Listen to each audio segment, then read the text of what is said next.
As a responsible person with growing concerns for your privacy and personal liberty, you want to know where we're headed and what you can do about it. We ask the experts what you need to do to take prudent and responsible action to safeguard your family's wealth and well-being, and what basic first steps will help you to be aware and prepared. ReluctantPreppers.com. Welcome back, Reluctant Preppers. We have a returning guest tonight, Jerry Robinson, founder of Follow the Money and Follow the Money Weekly and Daily on ftmdaily.com, is here with us again on Reluctant Preppers. He's an economist, and he's been talking around the country and around the world for the last decade on as author of Bankruptcy of Our Nation and other works to talk to people about the risks that are inherent in our fiat currency system and what specific and constructive steps they can take in their own lives to increase their financial resilience. Jerry, thank you for joining us again here on Reluctant Preppers. Oh, absolutely. It's always good to be with you and your audience. I have to give you a plug because I was just listening to one of your most recent podcasts, which was an amazingly succinct summation of 5 of your key principles or 5 stages of financial independence and responsibility. And it's just really highly recommended, folks. Go to ftmdaily.com and look up Jerry's most recent podcast about the 5 stages of financial wealth management, and it's just very easy to listen to. It moves right along, and you'll just get a real earful. Very inspiring. Thank you, Jerry, so much for that kind of work that you do. Thank you. Thank you for pointing that out. Thank you. And tonight we wanted to talk about a different topic with you, and that is the topic of propaganda. There's been so much talk in the media these days and from government and other leaders and so on, talking about fake news and people using that as a criticism to blackball whichever side of the coin they don't want to have affect them. And if you could talk to us about, and we even heard in this last election for the first time in recent memory about foreign intervention in a U.S. election, that kind of thing. So there's significant concern about that. And the tagline of our channel is helping you be aware and prepared. How can you be aware if you can't even trust the information that you're receiving? We talk about that a lot, is how people can turn to more reliable sources of information. You've been looking into this topic, so can you take us into what you consider to be some of the key points about propaganda that people need to be aware of?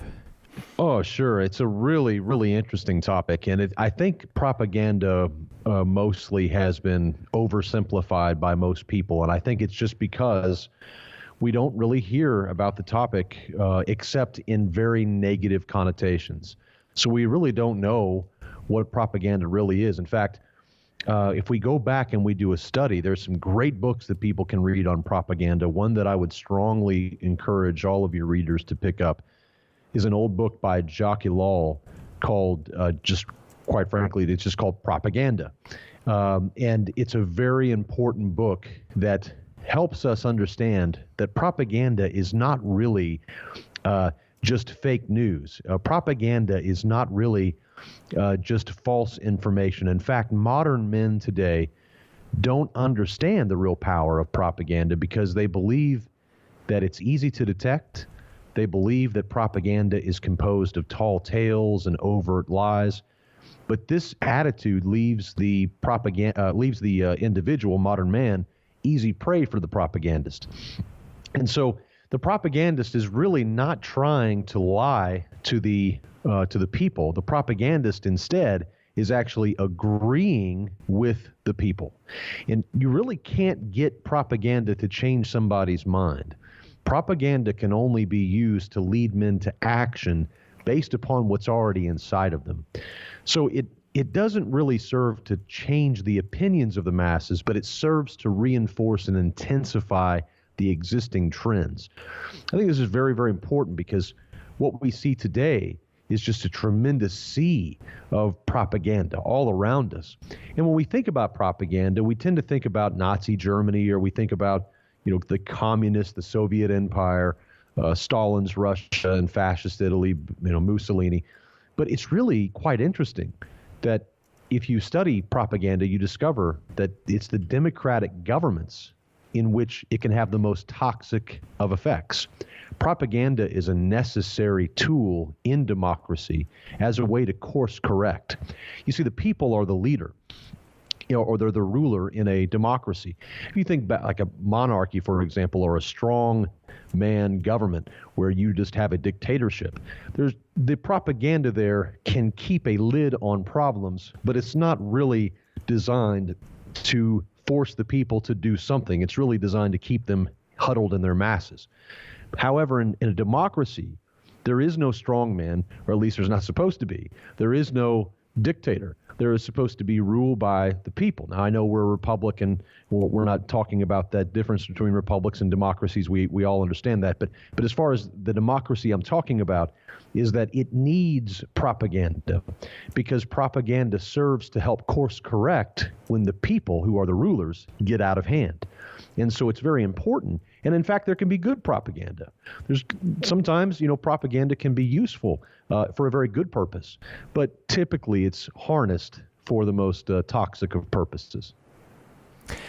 In your, why is it something that's of current study of yours right now? Why is it coming up at this time for you? I think the main thing is that I think Donald Trump, honestly, has shocked the nation. I think that many people today are scared. I think that we have been running our podcast online since 2010. We have been providing a lot of information to people, cranking out a lot of information over the years. And we get all kinds of contact from the people. We'll get emails from across the country and across the world. And I have seen a changing tone in the questions that are coming in. I'm seeing a changing tone in the fear levels that are being raised right now. And I think you have a channel that is very vital today in the fact that you're talking about, reluctant prepping. I mean, many people today, they don't even know the first thing about a go bag. And so it's very important, the work that you do is to continue to help people understand, because people are fearful and they need to take action for their own selves. The problem is that propagandists are not interested in the individual man and seeing him educated and seeing him well protected. They're interested in motivating him to action, leveraging and putting a hook into him, to, finding some common ground with him and then leveraging it for their benefit. This is what the propagandist does. And so in this environment where propaganda is so prevalent, it's helpful to have a plan of your own. That way you can move according to your own principles. I can't tell you how many people I meet who really have no life plan. Instead, they are literally just being tossed to and fro with the latest current events that come out. And oftentimes, those current events are nothing more than propaganda. So you'll just be a boat floating out in the middle of the ocean with no direction, no rudder, just being tossed about by the waves of current events. That's no way to live. We need to be living intentionally and understanding that much of what surrounds us in this technological age is propaganda and nothing less and nothing more. I've heard it said that how deep is your river of purpose and of real knowledge and information, that a lot of people who are just skimming and surfing and going with the flow of current trends, what's trending now, what's on social media, etc., have arguments that are a mile wide and 2 inches deep on just about any topic. They've got a quickly formed opinion because it's the fashion, it's the opinion of fashion, and not necessarily one of deep conviction, not one of lasting integrity that's really based on a lifetime or foundational principles. How does that affect a society when an entire generation coming on is been formed that way? And what do people who want to raise their family or their young people in a different direction and maintain their own perspective, not to be swept along by, as you mentioned, if we give over to sort of the fashionable thought process, we're probably just basically giving our will over to an elite, somebody who's got the megaphone, who's got the microphone, and who's basically scripting that response from us. Yeah, well, to the first part of the question, I think that intellectuals are the most vulnerable to propaganda, and that's because, and when I say intellectuals, I guess I'm probably not just talking about academics, but but people who have voracious appetites for knowledge. And we're those are pretty legion today in the information age, even though like as you mentioned, it might be an inch deep.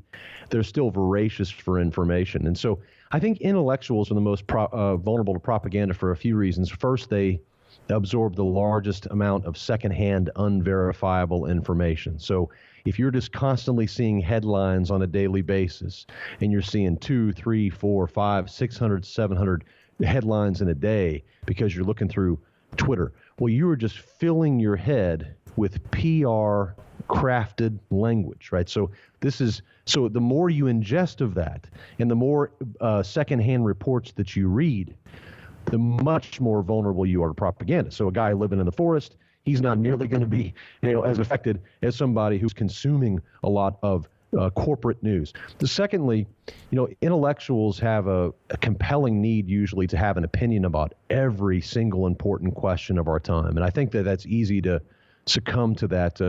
And I think it's especially true in our day with Facebook and Twitter. Everybody has to have an opinion about everything. And so every question people must have an opinion on. And so when you must have an opinion about everything and the propagandists are offering, their opinions to you constantly, it's easy to simply just take theirs, as you mentioned, not really thinking for themselves. So intellectuals tend to promote propaganda because they have to have an opinion about everything, and they often, as you mentioned, go maybe an inch deep to get their information, like many people do.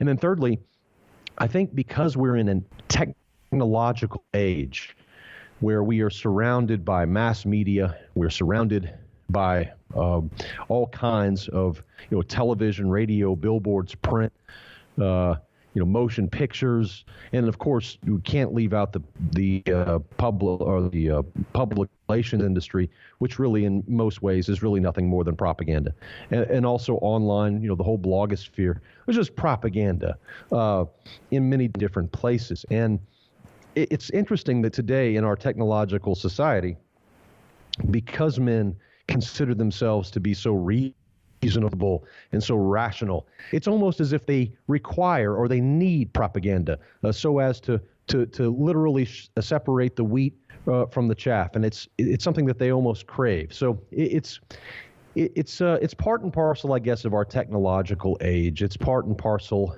of where we are today. The best way to think about it is the propagandist as an anesthesiologist administering the anesthetic so that the surgeon may operate, without any kind of interference at all.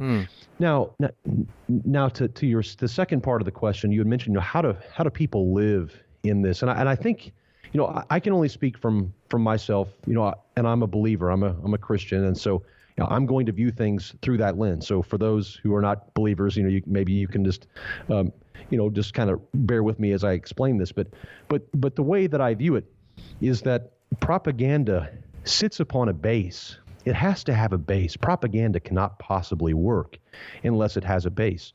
And that base is the pre-propaganda that is instilled throughout people, of course, throughout the public education system. America is largely based upon Dewey's philosophy very heavily.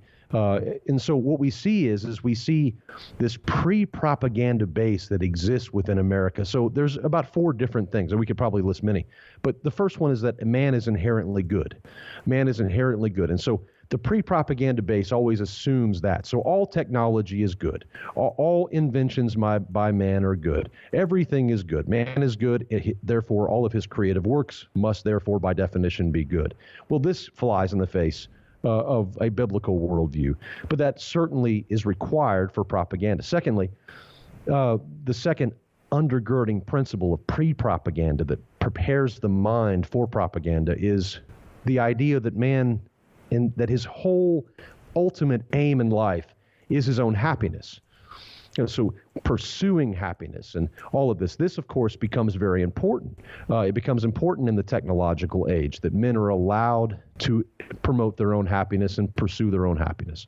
So this is a pre-propaganda ideal that undergirds, any effective propaganda. Thirdly, you must believe that humanity is progressing.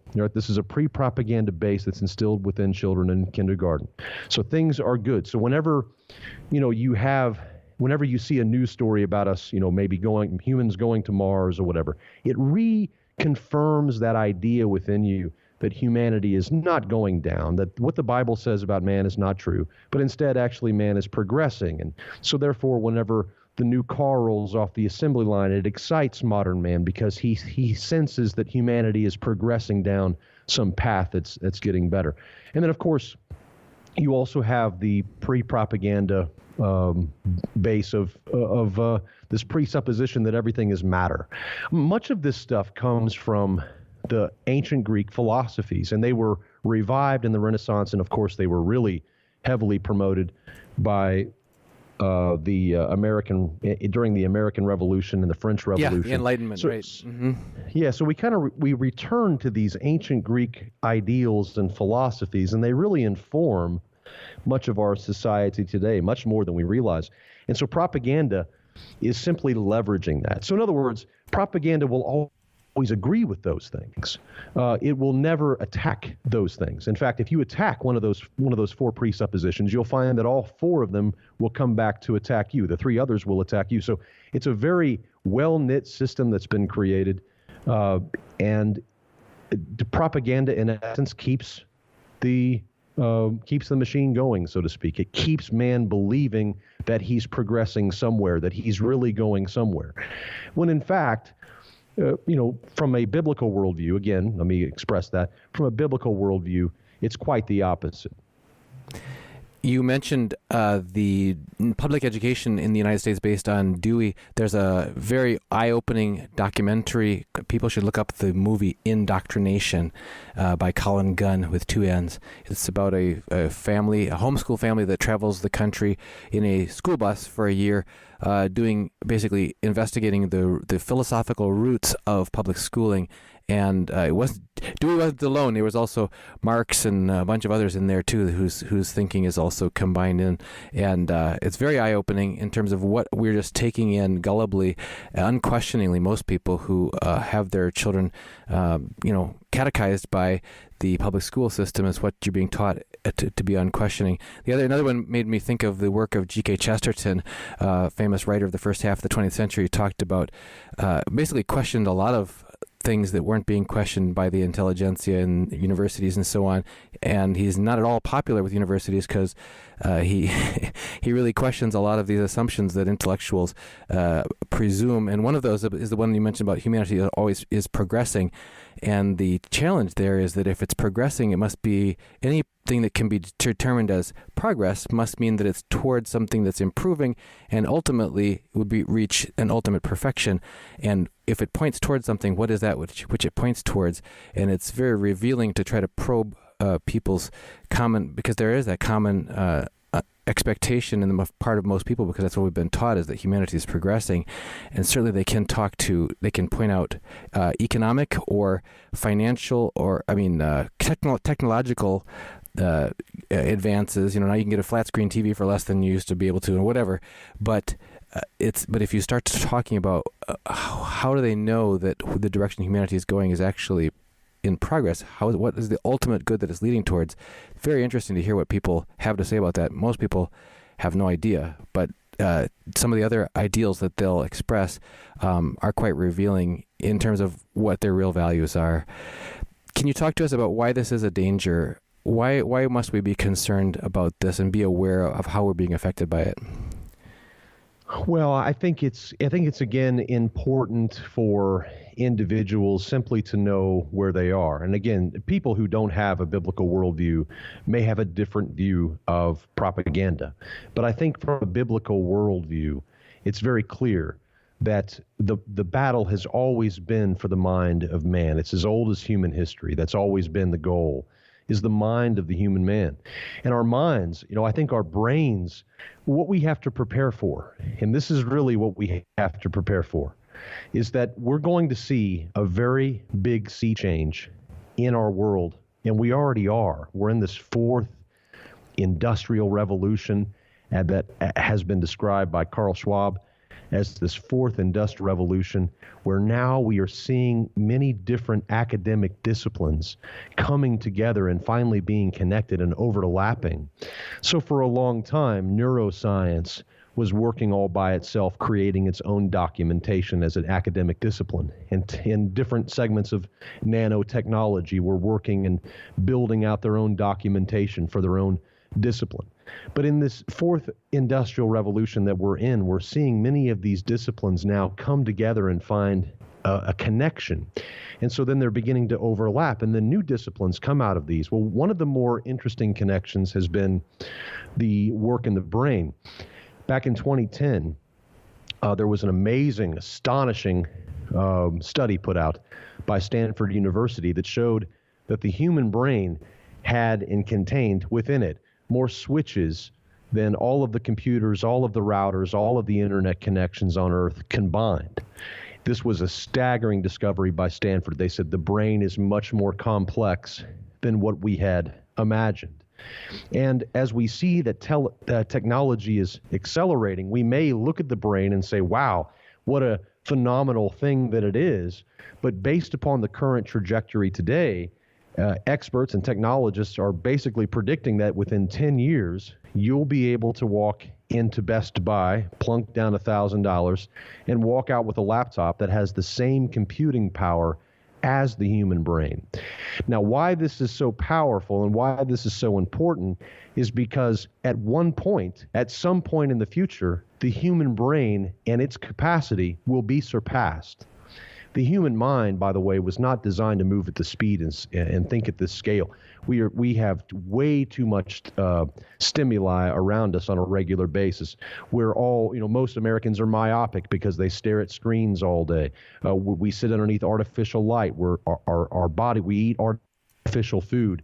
We have fake money. I mean, everything around us is fake. Our minds and our bodies were not adjusted for this kind of lifestyle. And neuroscientists and technologists are actively seeking methods to upgrade the human brain so that they can better cope with this new environment. So brain implants are the promise to keep our brains apace with this accelerating technological age.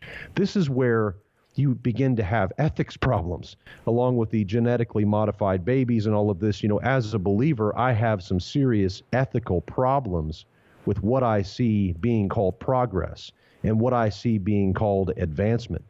What I see is a lot of propaganda that is pushing man off of the edge of the cliff. It's no different in the economy. They take on far too much debt. They live in some sort of fairy tale land where they can constantly borrow and never pay anything back. We are surrounded by propaganda. And I think it's important for people to understand that, but then also protect yourself from that. And the way you can protect yourself from it, one of the ways I find is prayer and meditation. Prayer and meditation are the most powerful thing because they serve to short circuit the perpetual propaganda that surrounds the individual. When you stop and you take an hour and you pray or you meditate, you stop that ongoing back and forth dialogue that's constantly going on in the human mind, and you're able to stop and short circuit the propaganda. So I think, prayer, I think meditation, I think stopping and short-circuiting that propaganda, turning the television off, looking your family in the face, and having, turning off the crackberries and paying attention to human life, is very important because we are slipping into a very bizarre time, and there's a lot of spiritual deception all around. And a lot of what you're talking about, getting real, is another guest we've had talks about getting real skills, real friends, real money, that sort of thing. And David Morgan also talks about that, about getting real. And this is something that people who are invested in being aware and preparedness are trying to do. Is they're trying to unplug from. They don't want to be a member of the herd, just another school of fish, going in the direction that we're being led and guided to go, but in the one that's going to be right for them and right for their family, to take care of their family. So where do you, in addition to prayer and meditation, and also sounds like connecting, unplugging from the screen and instead putting your hands and eyes on real things in the real world and real life, to get grounded and to get a sense of reality, is there any other specific guidance that you offer people who want to make sure that they're aware of how influenced they may be by external propaganda, and how instead to kind of take charge of that for in their family and in their home life? I tell you what, for people who are really interested, we did a 1-hour lecture on this topic, and it's now online. People can watch it completely free. It's just it's online right now for anybody to watch. It's ftmdaily.com/propaganda. So ftmdaily.com, like follow the money, .com/propaganda. And there you can watch a hour-long video where we talk about a lot of things related to propaganda, and we do provide some conclusions. Although I'm not really. I think at this point it's more about creating the awareness of what it is. I think the applications might be different according to each person. Yep. And one fellow we're going to have on again next week, who is Brad Harris from Full Spectrum Survival, talks about the necessity of getting your family into a habit of, in his case, they use camping as their way to get out and really learn skills. It's person to person, face to face. We're dealing with real things that were, in God's creation, dealing with the real world. You can work on survival skills, you can work on self-sufficiency, you can work on challenging and confidence building, but it's dealing with real things, real challenges, real experiences building together as your family time.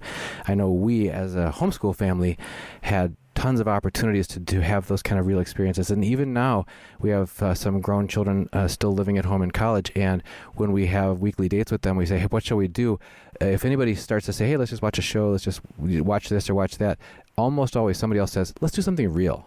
And it's quite refreshing and re-energizing to me to hear that coming from the next generation of saying, let's do something real instead of getting on the screen together. Me too. That's very refreshing to hear. So, Jerry, just thank you so much. I know our time is short this evening, and we wanted to have you on here quickly to touch on this topic. We'll put the link to your movie on propaganda that you have on your ftmdaily.com site on our description of this video for people to click on if they want to watch that. And we'd love to have you back again soon to talk about those 5 pillars or principles of stages of maintaining and achieving and maintaining financial independence, because a lot of what we were programmed to do was to fit in as cogs in the system and to just line up, go to work, take your paycheck and put your money in a 401k, whatever, in the stock market. And your information says that may not be the best programming you receive. There's better options out there. So we'd love to have you back and talk about those topics. Oh, I'd love to. It'd be a great time. Thank you, Jerry, for joining us again on Reluctant Preppers. Yep, my pleasure. Thank you so much.